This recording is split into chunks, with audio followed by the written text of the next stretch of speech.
Hello viewers, welcome to our channel kitchen food blog. আজকে আমি বানাচ্ছি এগ লাজবাব।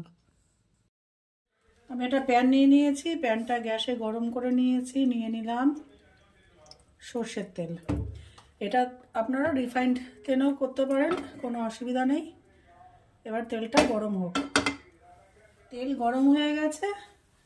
এবার আমি এই তেলে দিয়ে দেবো এরকম ছোট আমি কুচি করে রেখেছি আলুগুলো ভাজতে দিয়ে দেবো। একদম ছোট পিস করেছি। এটা একটু ভেজে নেব। যখন বাড়িতে আমার মাছ মাংস রান্না করতে ইচ্ছা করে না, বা শুধু ডিমের কারিও রান্না করতে ইচ্ছা করে না, মানে খেতে ইচ্ছা করে না, ডিমের কারিও খেতে ইচ্ছা করে না, তখন আমি ডিমটাকে এভাবে রান্না করি। এটা গরম ভাতের সঙ্গেও খুব ভালো লাগে, আবার রুটি পরোটার সাথেও অনায়াসে খাওয়া যায়। এটাকে লাল করে ভেজে নেব হালকা। আমার রেসিপিগুলো যদি আপনাদের ভালো লেগে থাকে তাহলে আমার চ্যানেলটিকে অবশ্যই সাবস্ক্রাইব, লাইক, শেয়ার ও কমেন্ট করবেন।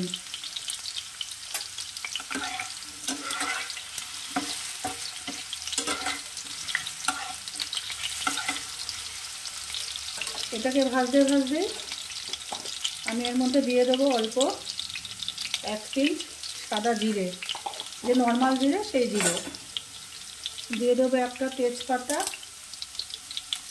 2-8খানা করে কেটে দিয়ে দিলাম।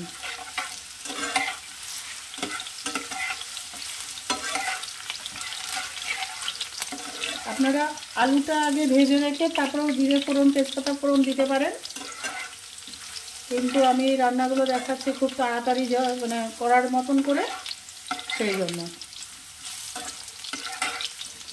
অফিস থেকে ফিরে বা অফিস যাওয়ার সময় তাড়াহুড়ো করে করতে হবে, তখন পার্টে পার্টে না দিয়ে এরকম একভাবেও আপনারা ফোড়নটা দিয়ে দিতে পারেন, তাতে টেস্টের কোনো হেরফের হয় না।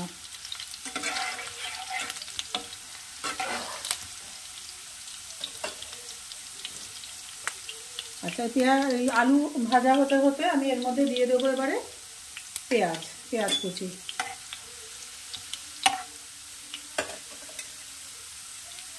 দিয়ে দেবো 2-3 চামচ পেঁয়াজ কুচি।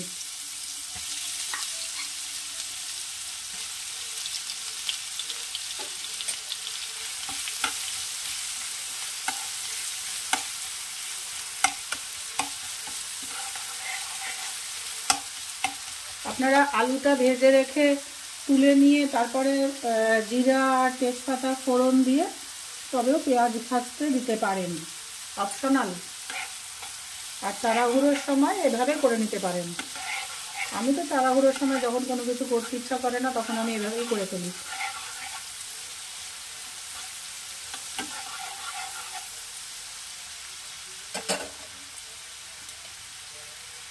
আচ্ছা, এবারে দিয়ে দেবো আদা রসুন বাটা, 1 চামচ আদা রসুন বাটা। এটাও ভাজবো, কাঁচা গন্ধটা যাতে না থাকে, ঠিক সেইটুকুই।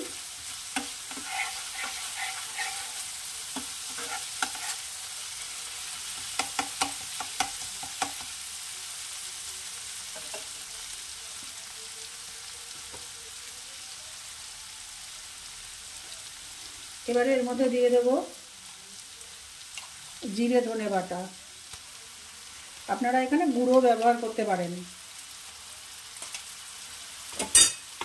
জিরে গুঁড়ো 1 চামচ আর ধনে গুঁড়ো 1 চামচ দিতে পারেন, বা কেউ যদি ধনে গুঁড়ো পছন্দ না করেন তাহলে 1.5 চামচ জিরে গুঁড়ো, 1/2 চামচ ধনে গুঁড়ো দিতে পারেন।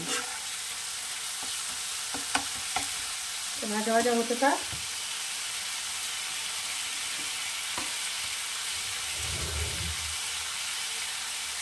এবার এর মধ্যে দিয়ে দেবো লবণ,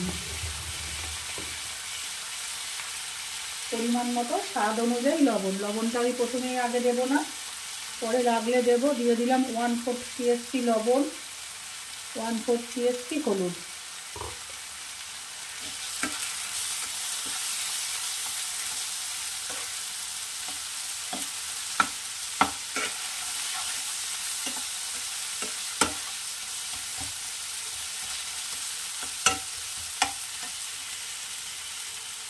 আচ্ছা, এবারে দিয়ে দেবো হাফ চামচ কাঁচা লঙ্কা কুচি, আর দেবো 1/4 টিএসপি একটু লাল লঙ্কা কুচি, এই লঙ্কা গুঁড়ো।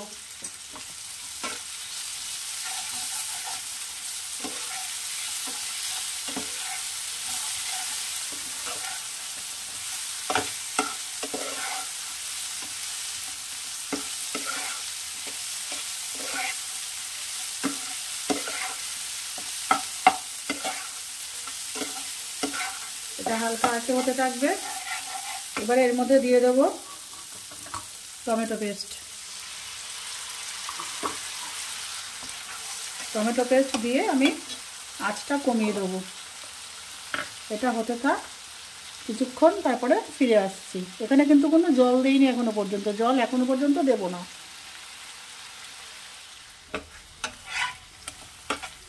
এইবারে এটাকে আমি নাড়া দিলাম। এতক্ষণ কিন্তু লো ফ্লেমেই হচ্ছিল সেদ্ধটা। এবারে এই ফ্লেমটাকে হাই করব, করে আমি কাজু বাদাম কিছুটা বেটে নিয়ে এসেছি, 6-7টা কাজু বাদাম আমি গুঁড়ো করে নিয়ে এসেছি, সেটা দিয়ে দিলাম।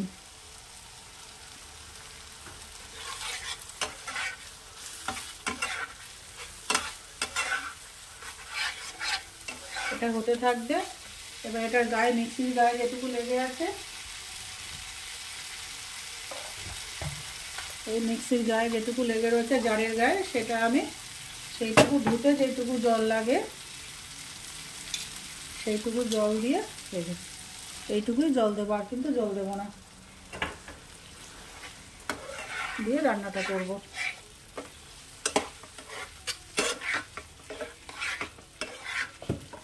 হাই ফ্লেমে এটা রান্নাটা হতে থাকবে। এখানে আমি লবণটা টেস্ট করে নেব। লবণ এখানে আমার একটু দেওয়া লাগবে। আপনারাও এই পর্যায়ে এসে লবণ ঝালটা দেখে নেবেন। আমি দিয়ে দিলাম আর 1/4 টিএসপি লবণ।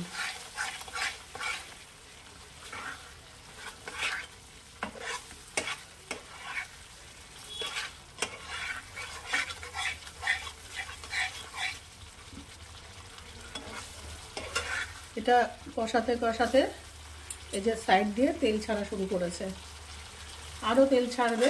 এই যে মাঝখান দিয়ে তেল ছাড়া শুরু করেছে। এই যে আর একটু শুকনো হবে।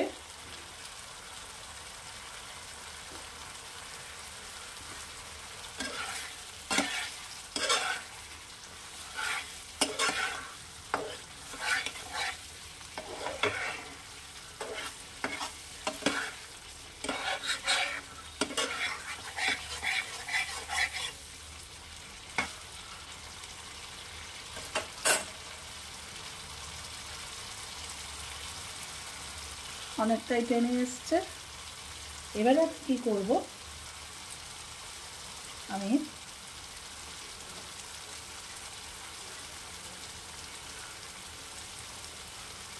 এই যে ডিম একটা সাইড করে নেব। মশলা এবং আলু এটাকে একটা সাইড করে নেব, নিয়ে এর মধ্যে ডিমটা ভেঙে দিয়ে দেবো। ডিমের আরেকটা ডিম দেই।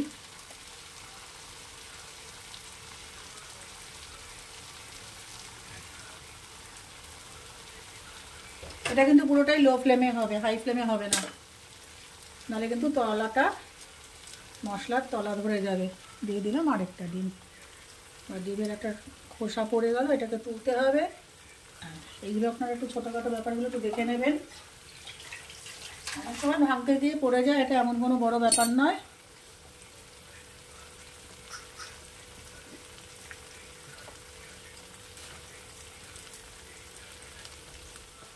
ডিমটা কিন্তু এখানে সেদ্ধ হতে শুরু করেছে। এটা হতে থাক।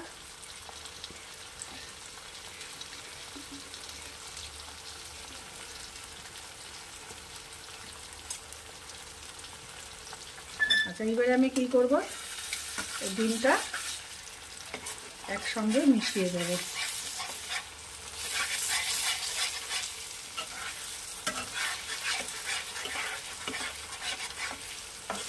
এরকম ভেঙে একসঙ্গে মিশিয়ে দেব।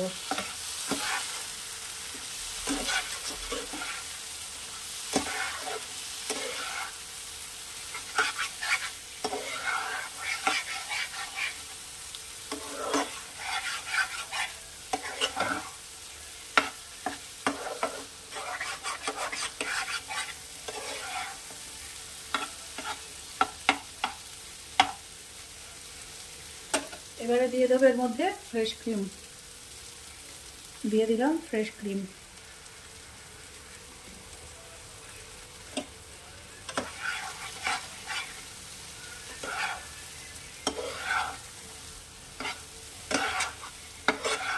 আচ্ছা, এবারে একটা স্টেপ, আপনারা যদি মনে করেন ধনেপাতা খেতে পছন্দ করেন তাহলে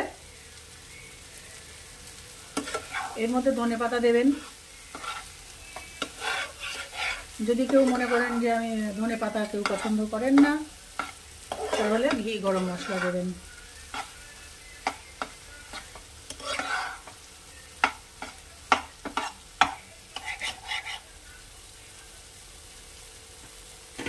দিয়ে দেবো এবার একটু ঘি। আমি ঘি গরম মশলা দিচ্ছি, এর মধ্যে আজকে ধনেপাতা দিচ্ছি না। দিয়ে দেবো একটু ঘি। এই লবণ দিয়েছিলাম, ব্যাস 1 চামচ ঘি দিয়ে দেবো, বেশি দেবো না। কেউ যদি মনে করেন ধনেপাতা দেবেন তাহলে ধনেপাতা কুচি দেবেন, তাহলে ঘি গরম মশলা দেবেন না, দুটোই খেতে খুব ভালো লাগে। এটা একটু মশলাদার করলাম, ধনেপাতা দিলাম না, যেহেতু বাড়িতে অনেকেরই জ্বর সর্দি কাশি, মুখে টেস্ট পাচ্ছে না, আমারও একই অবস্থা। কিছু রান্না করতে ইচ্ছা করছে না, না চলো এটা বানাই। এটা ভাত দিয়ে, রুটি দিয়ে, পোলাও দিয়ে, ফ্রাইড রাইস দিয়ে অনায়াসে খেতে পারবেন। দিয়ে দিলাম ঘি। এবার দিয়ে দেবো একটু গরম মশলা।